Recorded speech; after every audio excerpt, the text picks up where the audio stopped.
What's up, YouTube?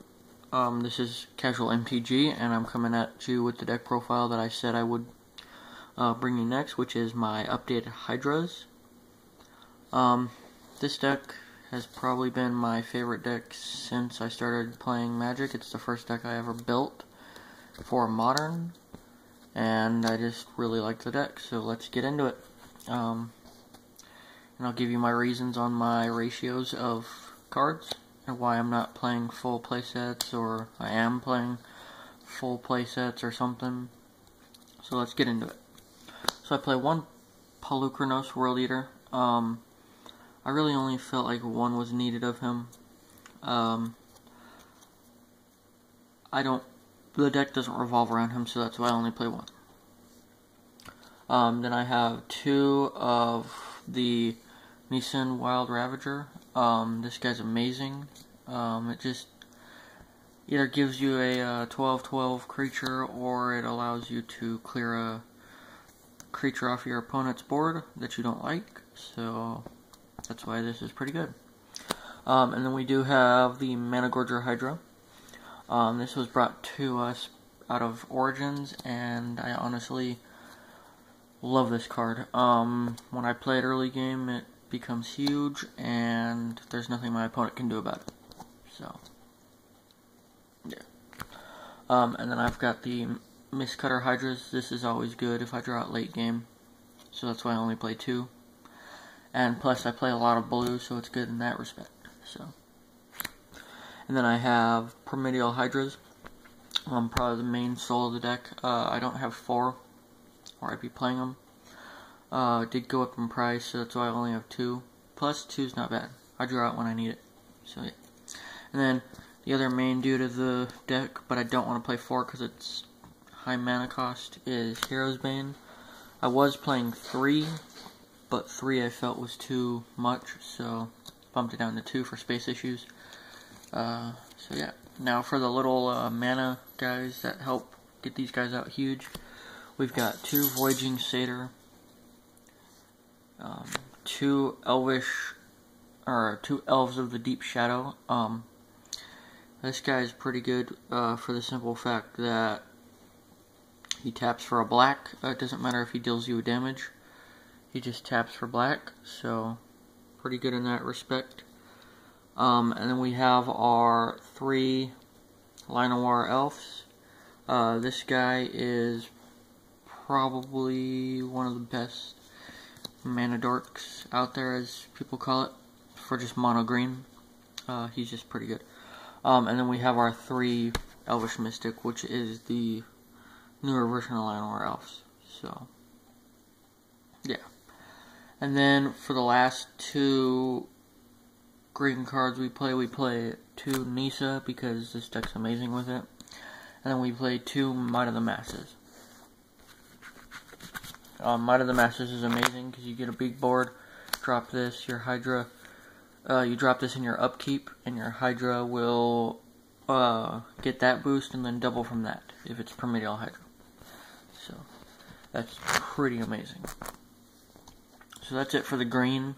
Onto the blue now of the deck. This is green, blue, black, as you saw, with the Elf of Deep Shadow. But there's no actual mono black in the deck. You'll see.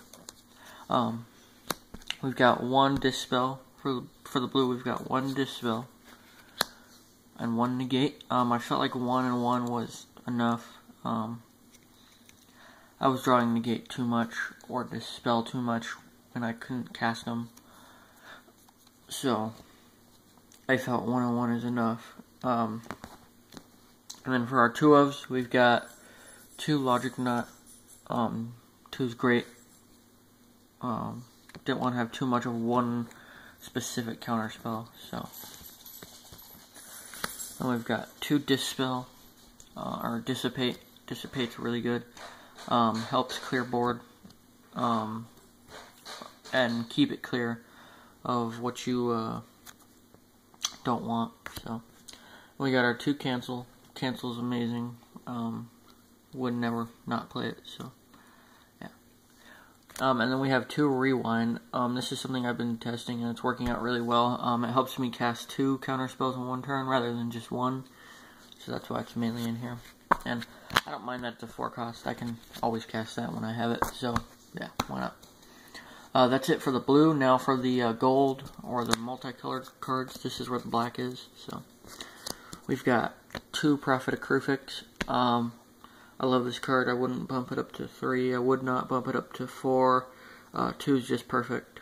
I was testing it at 1 for the longest time and I wasn't seeing it enough, but 2 allows me to see it plenty enough, so yeah.